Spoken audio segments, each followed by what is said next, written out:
Selamat pagi, Pak. Kok ngelamun? Ada apa? Tidak, Pak. Sedang membaca surat. Pasti ada sesuatu. Ayo ceritain. Nggak apa-apa kok. Betul, Pak. Tidak ada apa-apa. Maaf, Pak. Ada file yang harus saya ambil. Saya harus ke belakang.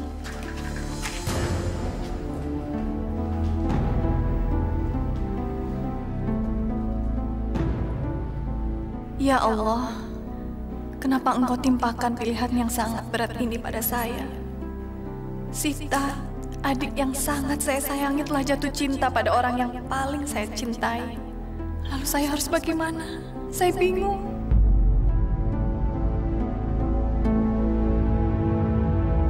Saya sangat sayang pada Sita. Apapun saya relakan demi kebahagiaannya. Tapi untuk ini, saya betul-betul bingung. Haruskah saya rela melepaskan Dokter Rahman untuk Sita? Tolonglah ya Allah, berikan saya petunjuk-Mu.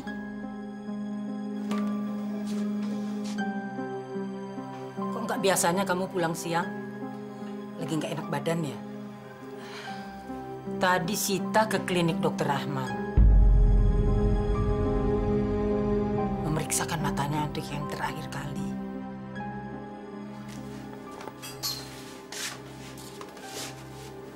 Rida, Ibu sudah tahu apa yang terjadi antara kamu, adikmu, dan Dokter Rahman. Untuk kali ini kamu nggak perlu mengalah. Kamu sudah banyak berkorban buat adikmu. Kamu juga berhak memikirkan kebahagiaanmu. Saya sudah berjanji pada Sita untuk membahagiakannya, Bu. Barangkali saat ini Allah sedang menguji saya untuk memenuhi janji itu. Saya rela untuk mengalah. Mungkin Sita memang lebih membutuhkan Dokter Rahman daripada saya. Atau barangkali Dokter Rahman memang bukan jodoh saya. Nggak bisa begitu, Rida. Kamu itu sudah cukup banyak berkorban buat adikmu. Dokter Rahman adalah hidup dan kebahagiaanmu. Ibu pikir sebaiknya kamu temui Dokter Rahman. Katakan apa yang terjadi. Kamu bilang aja terus terang. Kalau perlu, kamu desak dia untuk segera melamarmu. Soal Sita biar itu urusan ibu. Tidak, Bu. Biarlah saya yang menjauhi Dokter Rahman.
Dokter Rahman, ayo masuk, Dok.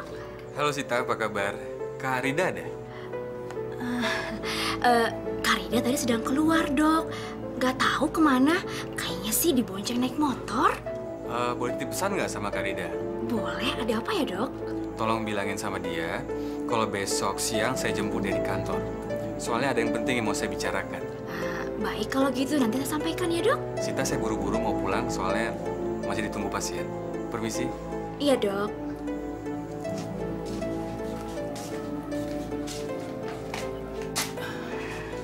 Tadi Ibu dengar seperti ada suara Dokter Rahman.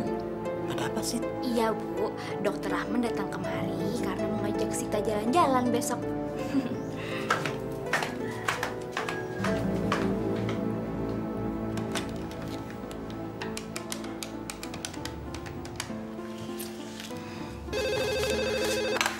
Selamat siang, dengan kantor Bapak Rafli, bisa dibantu? Kak Rida, ini Sita, Kak. Kak harus tolongin Sita.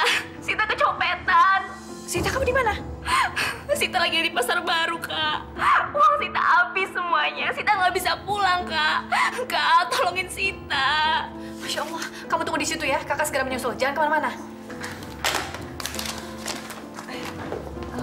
Maaf Pak, mohon izin mau keluar sebentar, ada urusan keluarga penting. Tapi secepatnya kamu kembali ya. Surat-suratnya harus segera kamu proses.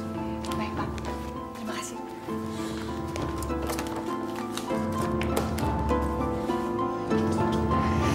Tinggal menunggu beberapa saat lagi, aku akan menelpon Dokter Rahman.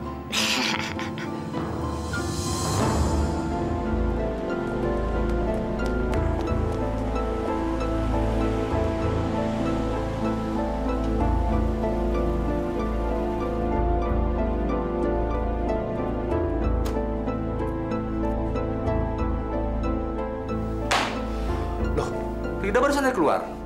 Katanya ada urusan keluarga. Ada urusan keluarga.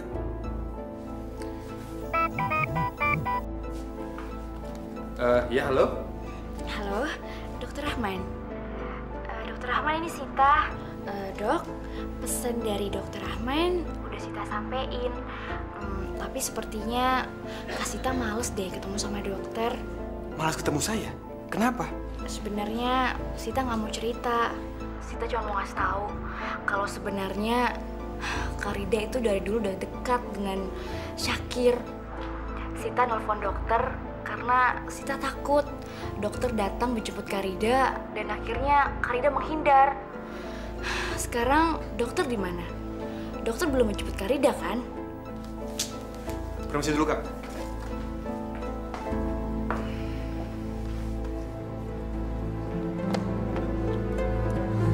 Rida, tunggu Rida.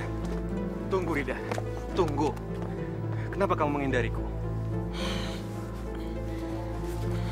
Saya harus pergi. Rida, tunggu sebentar. Beri saya kesempatan untuk bicara. Tidak ada lagi yang perlu dibicarakan. Lagi pula saya harus kerja lagi. Oke, nanti aku antar kamu ke kantor. Sekarang beri aku kesempatan untuk bicara.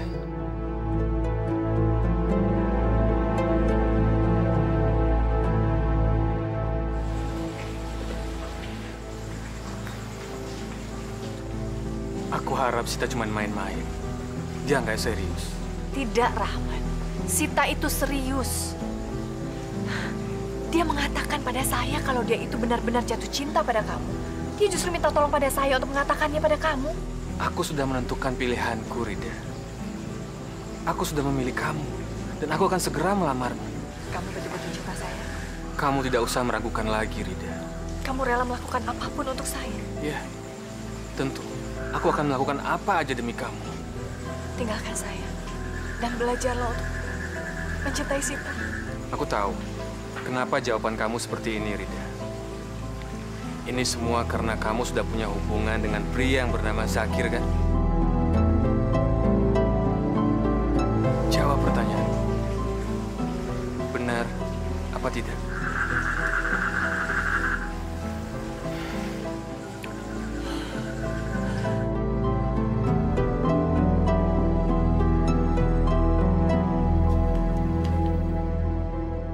Kenapa, Rida? Kamu sudah ketemu Dokter Rahman? Sudah, Bu. Tadinya dia mau melamar saya. Terus?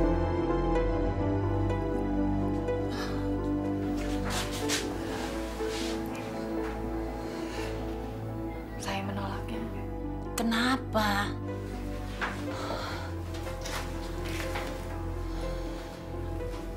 Saya bilang kalau saya tidak mencintainya. Nggak boleh begitu, Rida. Kamu sudah cukup mengalah dan berkorban. Tapi Dokter Rahman memang sangat cocok untuk Sita, Bu. biarlah dia melamar Sita saja. Anak itu tidak boleh selalu kita manjakan. Dia harus belajar menerima kenyataan. Bu, saya tidak tega menghancurkan mimpi Sita. Saya tidak ingin membuat dia tidak bahagia. Biarlah dia merasakan kebahagiaan yang selama ini diimpikannya. Saya rela, Bu. Saya rela.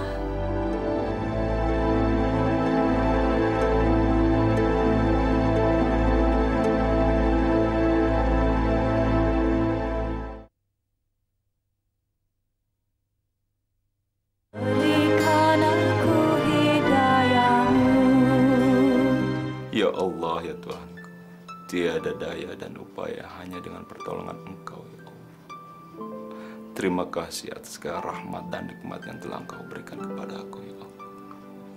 Assalamualaikum. Assalamualaikum. Kang Syakir. Ya Allah, Rida.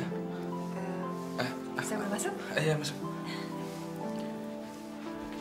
Silakan duduk. Tadi saran saya belum dijawab. Astagfirullahaladzim, saya sampai lupa. Waalaikumsalam. Kamu minum apa? Gak usah repot-repot kan? Kamu kok tumben kemari? Ada apa ya? Apa perlu ojek untuk saya antar? Oh enggak. Saya kemari memang mau ketemu dengan Kang Syakir. Ketemu saya? Kamu jangan buat saya GR ya? GR juga nggak apa-apa kok, Kang. Maksud kamu? Sebetulnya saya kemari, saya mau bertanya tentang sesuatu. Ya, syukur-syukur Kang Syakir bisa jawab dengan jujur. Kamu kan tahu, saya selalu jujur sama kamu. Tapi sebenarnya ada apa sih? Saya kok deg-degan. Begini, selama ini kan saya selalu mendengar kalau Kang Syakir itu suka pada saya. Apakah itu benar? Maafkan saya, Rida. Saya memang lancar. Saya justru datang kemari ingin mendengar langsung dari Kang Syakir. Iya, saya memang suka sama kamu.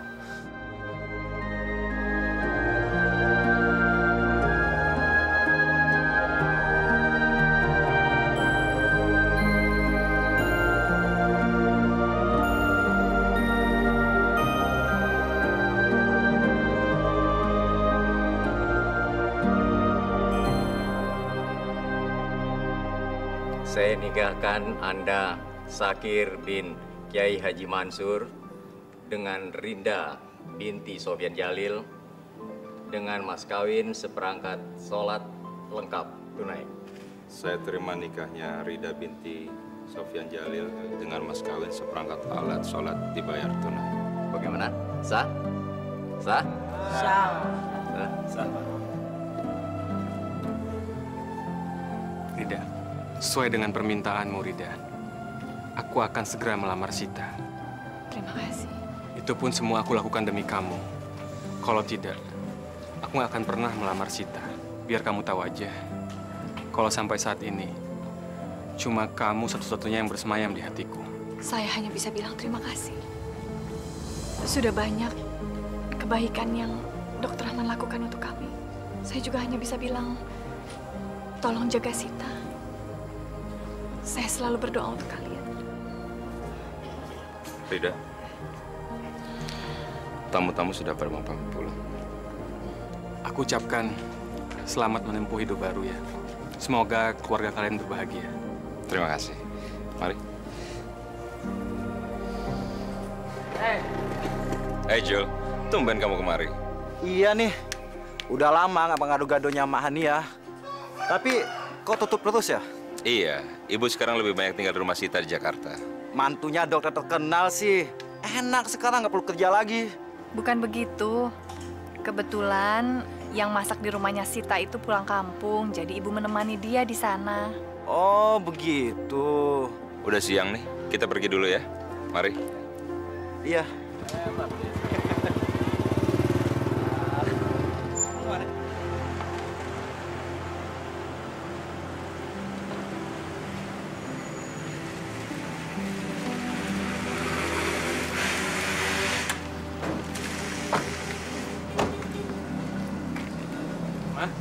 Baru pulang, Pak? Ya, bulan Ramadan, jadi klinik kita lagi sepi. Kok belanjaan kamu banyak banget? Ini kan bulan puasa. Emang kenapa? Memangnya kalau bulan puasa kita nggak boleh belanja banyak-banyak? Kan untuk persiapan juga, Pak. Terus, kamu mau nyuruh siapa yang masak? Pembantu kan sudah pada pulang. Kan ada ibu. Ibu? Maksud kamu, ibu kamu suruh masak? Pak, selama bulan puasa ini dan pembantu-pembantu pada pulang kampung, saya meminta ibu untuk membantu dan menemani kita di sini. Kamu jangan salah. Ibu itu bukan pembantu, bukan orang yang harus kita suruh-suruh. Kamu jangan menyamakan ibu dengan pembantu, itu salah. Pak, ibu itu orangnya biasa kerja. Dia orangnya nggak biasa diem. Kalau dia diem, badannya pegel-pegel. Ibu itu punya kesibukan. Dia punya rumah, dia punya warung. Kita nggak berhak untuk menyuruh dia. Ah, papa ini orang ibu udah menyanggupi kok. Lagian kan warung baru buka nanti setelah lebaran. Lagian, Pak, untungnya warung tuh berapa sih? Mendingan nanti kita kasih aja ibu uang lebaran. Kan sama aja. Menurut papa itu nggak sama. Mama itu nggak bisa disamakan dengan pembantu. Mama itu orang yang kita hormati. Ya udah deh, Pak. Yang tahu ibu kan saya. Jadi papa nggak usah ikut campur ya. Ya, terserah kamu lah. Kamu yang ngerti. Kamu tahu yang terbaik.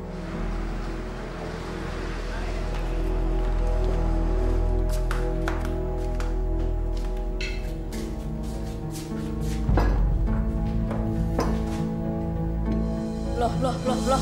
Jus apelnya mana? Ya belum sempat bikin. Tadi kan kamu mintanya teh. Ibu ini gimana sih? Sita kan udah minta dari semalam. Sebelum ayam, nasi, dan lainnya keluar, itu harus udah jus apel duluan, Bu. Ibu tahu nggak sih?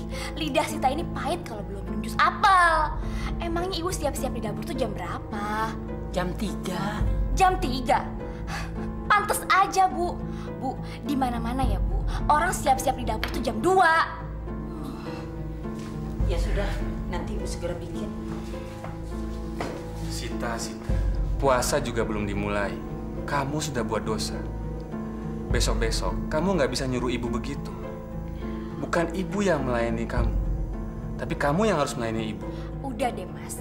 Ini urusan saya sama ibu. Mas nggak usah ikut-ikutan.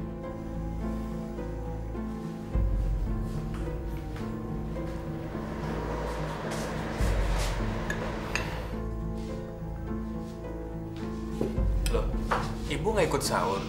Biar di belakang saja. Tapi kan... Pak, selera makan ibu itu lain sama kita. Biar aja ibu makan di dalam. Bu, udah ibu makan sahur di dalam aja sana, ya? Iya.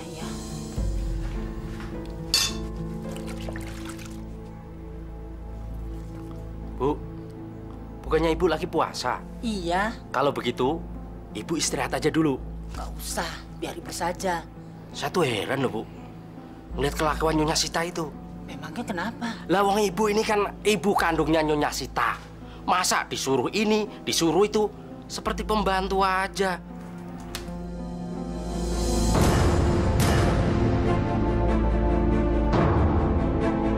Langsung dijemur ya, Bu. Sambil nunggu pakaian-pakaian pada kering, ibu ngepel-ngepel aja dulu. Nah, setelah itu langsung deh setrikain baju-baju aku. Tapi inget ya, Bu, jangan sampai ada yang hangus. Nah, ibu tahu kan, baju-baju saya kan baju-baju mahal semuanya. Iya.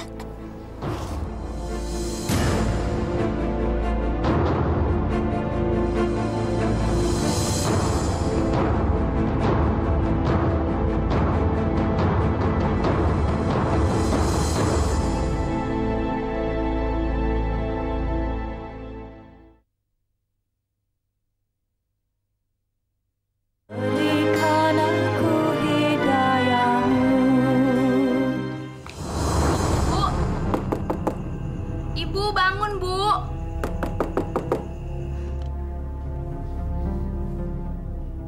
Ibu bangun dong, Bu. Ntar keburu imsak nih, Bu. Bu.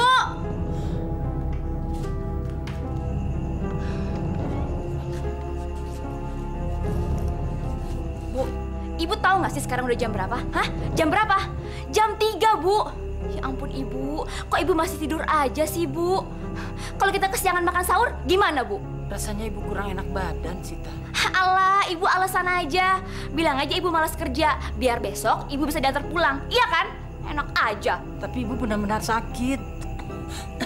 Udah deh Bu, Sita nggak percaya Bu sama Ibu. Bu, ingat ya Bu, janji Ibu apa? Ibu akan tinggal di sini selama bulan Ramadan. Kalau Ibu nggak janji, Sita kan bisa cari orang lain Bu. Wah, mana Sita udah bayar utang Ibu ke rentenir lagi. Kalau tahu kan Bu, uang itu bisa Sita pakai untuk apa? Untuk bayar pembantu selama sebulan. Udah kok bengong, sana siapin makan sahur untuk Sita. Iya. Ya ampun, jalannya kok lama gitu sih? Mau sampai jam berapa di dapur? Kang, beberapa hari ini perasaan saya tidak enak. Kenapa ya? Itu kan hanya perasaan kamu saja. Mungkin bawaan bayi kali. Justru karena saya kepikiran Ibu terus. Malah terbawa mimpi. Jangan-jangan Ibu sakit ya? Ya nggak mungkin lah. Kamu kan tahu Ibu tinggal di rumah Sita. Di sana semuanya serba ada. Dan saya yakin bahwa mereka pasti akan memuliakan Ibu. Saya tahu Dokter Rahmat itu kan orang yang baik. Gini deh, kalau kamu masih kepikiran, lebih baik kamu telepon Ibu nanti ya.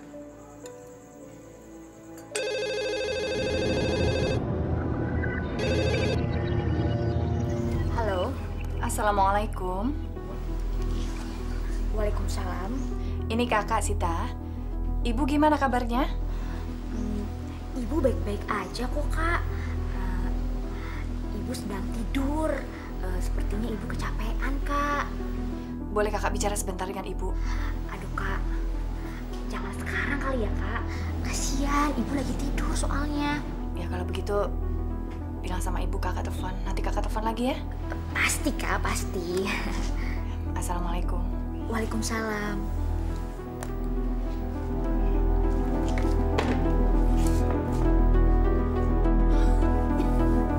Bismillahirrahmanirrahim. Orang yang sudah buta mata hatinya, tidak mau tahu penderitaan orang lain, dia tidak bisa merasakan sentuhan kasih sayang. Meskipun dia melihat kezoliman di depan matanya sendiri, dia tidak pernah berpikir tentang hal itu. Bahkan dia melakukan kezoliman itu sendiri. Tapi dia tidak sadar. Itulah ciri-ciri orang yang sudah buta mata hatinya.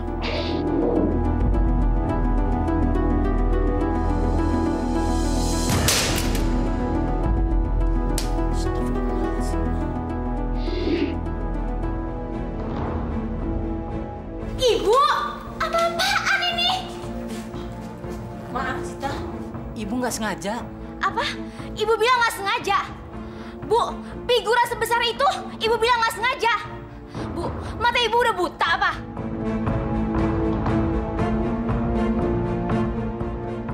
Ibu benar-benar nggak sengaja.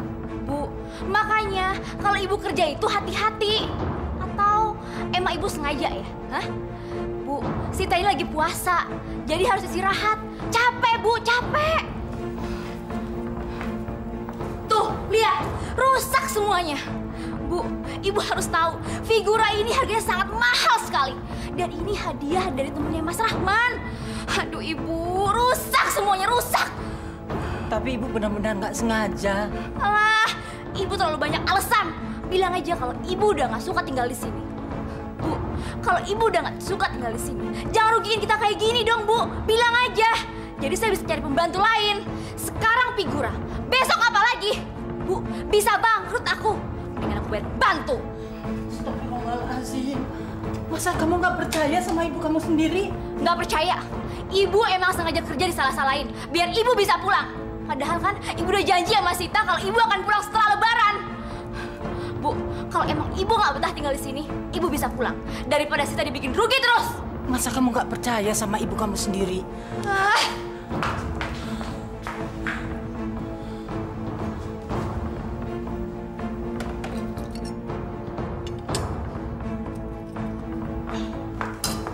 Nih uang, pulang sana ngebantu Karida. Dan dulu kan emang Ibu lebih sayang Karida daripada sama Sita. Iya kan? Makanya Ibu sengaja kerja di sini salah-salahin. Iya kan? Masya Allah, jangan menuduh ibu seperti itu, Nak. Ingat pada Allah. Ingat keadaan kamu sebelum kamu bisa melihat lagi. Barangkali juga kamu mestinya ingat bahwa sebetulnya suami kamu itu ingin menikah dengan kakakmu. Tapi Rida sangat menyayangi kamu, nak. Sehingga dia ikhlas menyerahkannya kepada kamu. Apa, Bu? Bu, Ibu jangan mengadu domba antara saya dan suami saya. Mana mungkin suami saya mau menikah dengan Karida? Sita, Ibu hanya ingin mengingatkan kamu supaya kamu mengingat kembali masa lalu kamu. Supaya kamu kembali menjadi anak yang baik seperti dulu. Masa lalu apaan, Bu? Ibu emang sengaja membuat Sita kesiksa. Bu, Sita udah mengubur dalam-dalam masa lalu Sita. Dan sekarang Sita udah membuka lembaran baru. Jadi Ibu jangan ungkit-ungkit lagi, Bu. Dengarkan Ibu dulu. Alah! Ibu itu hanya menambah beban pikiran Sita aja, tau gak sih, Bu? Ini, Bu. Sekarang Ibu pergi dan cepat berkumpul sama Karida, putri kesayangan Ibu itu! Astagfirullahaladzim. Kamu ingat bagaimana susahnya kita dulu mencari uang, mengumpulkan uang. Kenapa sekarang kamu bohong-bohong seperti ini, nak? Alah, udah deh. Ibu nggak usah banyak ngomong. Sekarang Ibu cepat ambil uang itu dan Ibu pergi dari rumah ini. Bu, Sita bisa bayar pembantu 10 kali lipat. Dasar Ibu nggak tahu diuntung.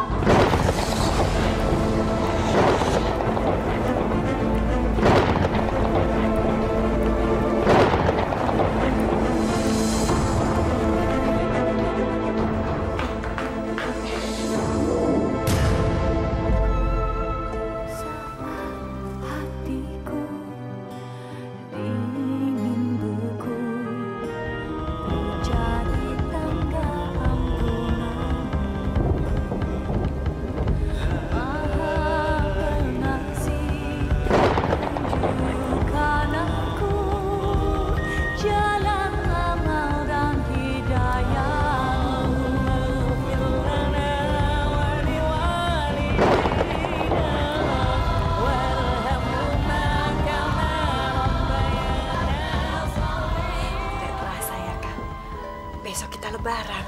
Iya, alhamdulillah kita telah menjalankan puasa ini dengan baik. Saya kok kangen sama ibu. Kapan ya beliau pulang? Paling setelah Lebaran. Atau kita yang kesana saja kan? Boleh. Sini. Kenapa? Dia lagi gerak. Oh iya. Hah? Sepertinya anak kita laki-laki. Oh, Kang, kan kita belum tahu. Tendangannya keras, pasti besar mau jadi pemain bola. Bisa aja. Assalamualaikum. Waalaikumsalam. Waalaikumsalam. Seperti suara ibu. Kok malam-malam? Oh.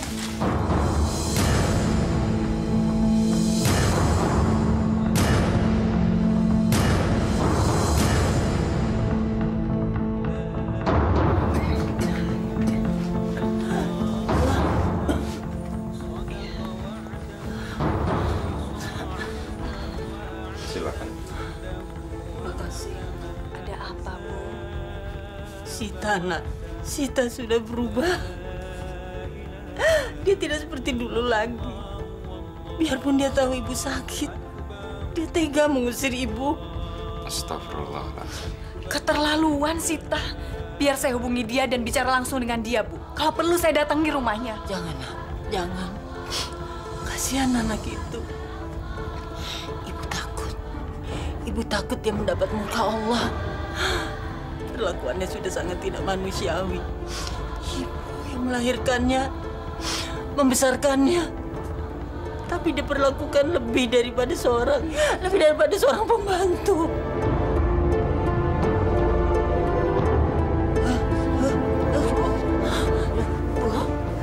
Kang, gimana ini? Kita bawa ke dokter. Saya panggil taksi. Cepat!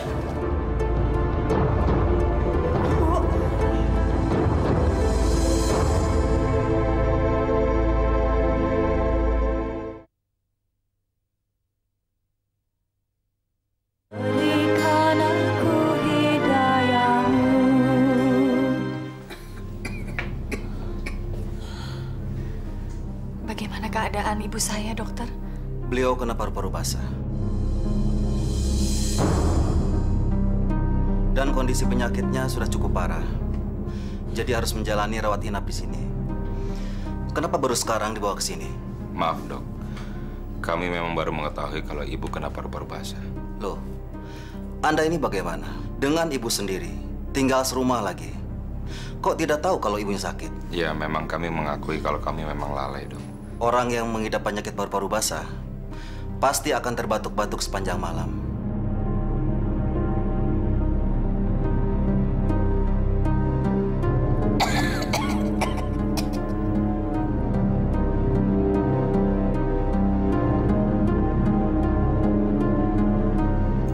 Rasanya seperti balas dendam ya, Pak.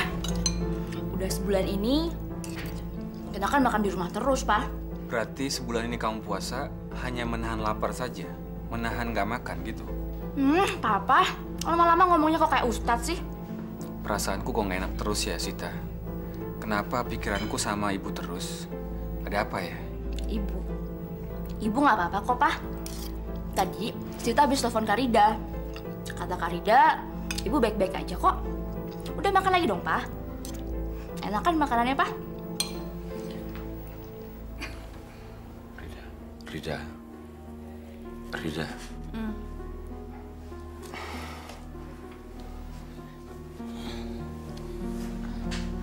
Sebaiknya kamu pulang. Kasihan bayi dalam kandungan kamu. Biar ibu saya yang jaga di sini. Iya, Rida. Jaga kandungan kamu. Jangan sampai kamu ikut-ikutan sakit karena ibu.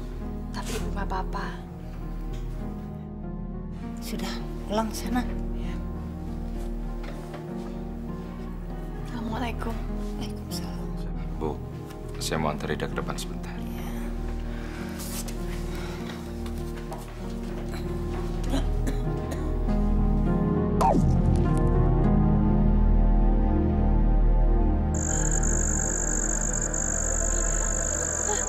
Ibu, Kandunganmu sudah besar.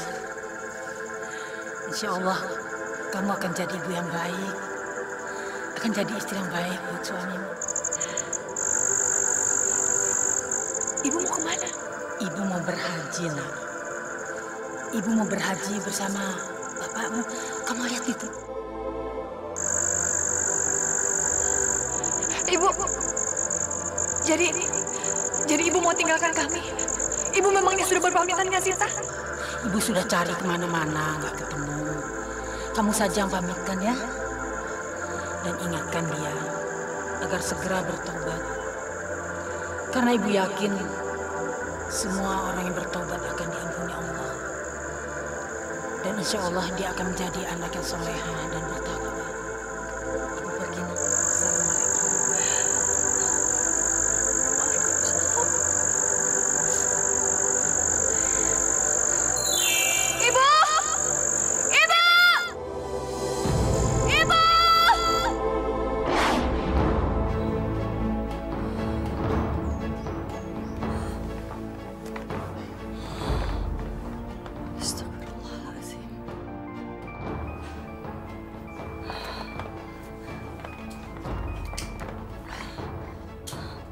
Halo.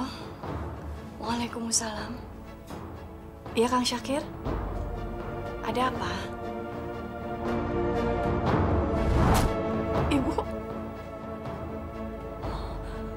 Innalillahi wa inna ilaihi raji'un.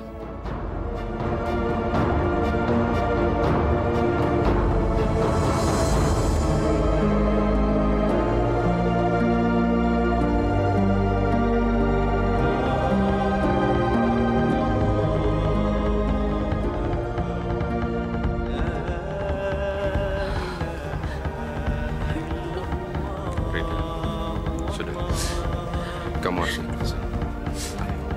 Mari, Pak. Tolong bawa ke dalam.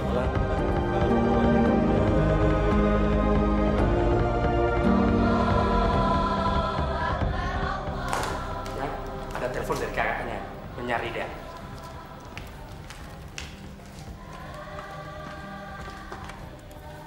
Halo. Mbak tidak menyangka, Sita. Mbak pikir kamu membuat ibu nyaman di rumah kamu dan membahagiakan dia. Kamu kan sendiri tahu ibu itu menderita paru-paru basah. Tapi kamu malah memperlakukan dia seperti seorang pembantu. Kamu usir dia malam-malam hingga dia pulang sendirian. Dia kehujanan. Kamu betul-betul keterlaluan. Kak, kakak ini bicara apa sih? Ini tuh hari Lebaran. Bukannya saling memaafkan, malah membuat fitnah. Lagian maksud kakak apa sih menyampaikan ke ibu kalau Mas Rahman menikahi saya atas kebaikan kakak? Kak, ingat ya kak, justru ibu sakit itu karena apa? Ya karena perbuatan kakak sendiri. Astagfirullahaladzim. Sita, kakak hanya ingin menyampaikan pesan ibu. Segeralah kamu bertobat. Udahlah kak, kakak nggak usah banyak ngomong. Jangan sok menasehati. Sekarang ibu mana? Mana ibu? Saya mau bicara. Ibu sudah meninggal, Sita. Apa? Kakak bohong. Allahu Akbar, Sita. Ibu meninggal pun kamu masih tega menyangka kakak ini berbohong padamu. Kak, ibu mana? Mana ibu? Ibu sudah meninggal tadi subuh, Sita. Bohong. Kak, kakak jangan macam-macam ya. Mulai hari ini, kakak nggak usah lagi telepon-telepon ke rumah Sita. Karena Sita udah nggak bicara lagi sama kakak.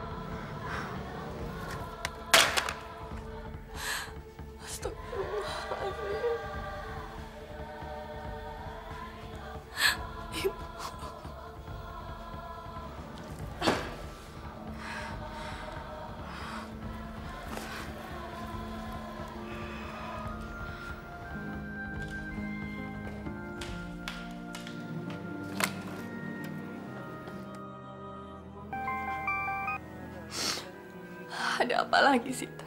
Karida bohong kan? Kalau Karida bilang ibu sudah meninggal. Demi Allah, Sita, demi Allah. Saat ini kami siap-siap akan membawa jenazah ibu ke kuburan. Kalau kamu tidak percaya, kamu datang saja sendiri ke kuburan.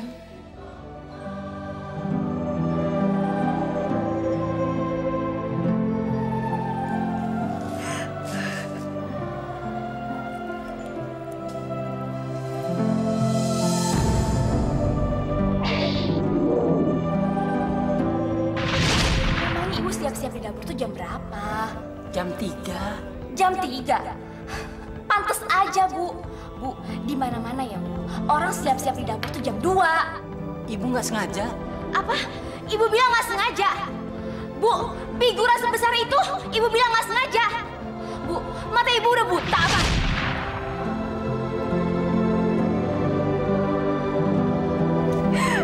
Ya Allah. Aku telah membunuh ibuku sendiri, ya Allah. Aku anak berdosa, ya Allah. Ya Allah. Aku anak yang tidak berbakti, ya Allah. Ya Allah. Ibu. Maafkan Sita, Bu. Ibu.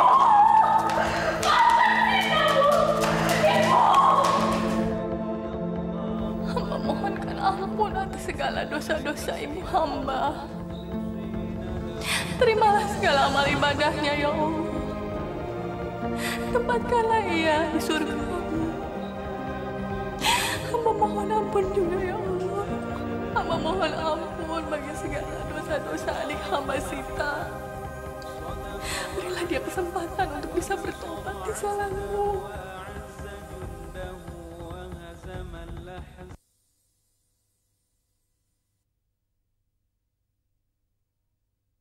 Berikan aku hidayahmu.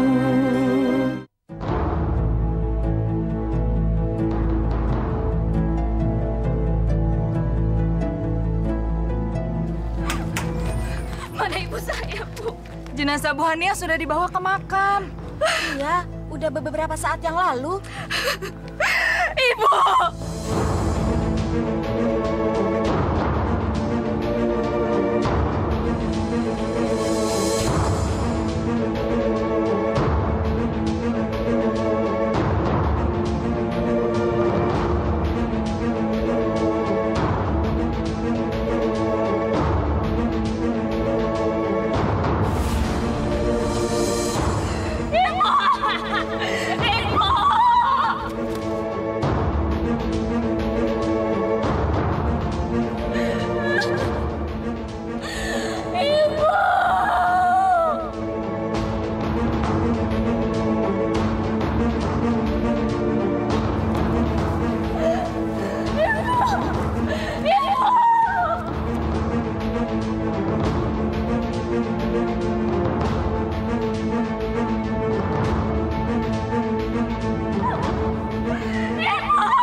Pak.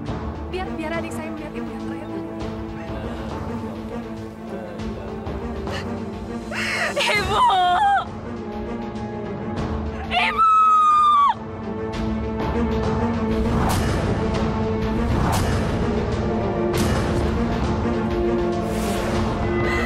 Mana ibu?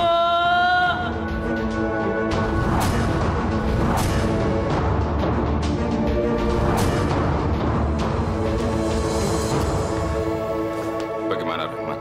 Syaraf-syaraf matanya semua sudah rusak. Operasi nggak akan bisa menolongnya. Ya Allah.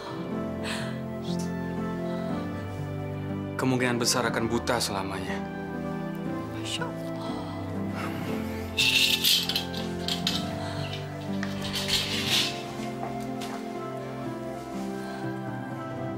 Barangkali ini jalan bagi Sita untuk bertobat.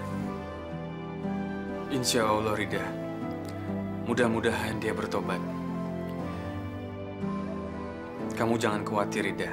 Saya tetap akan mencintai dan merawatnya. Ya, ini mungkin sudah menjadi takdir saya. Saat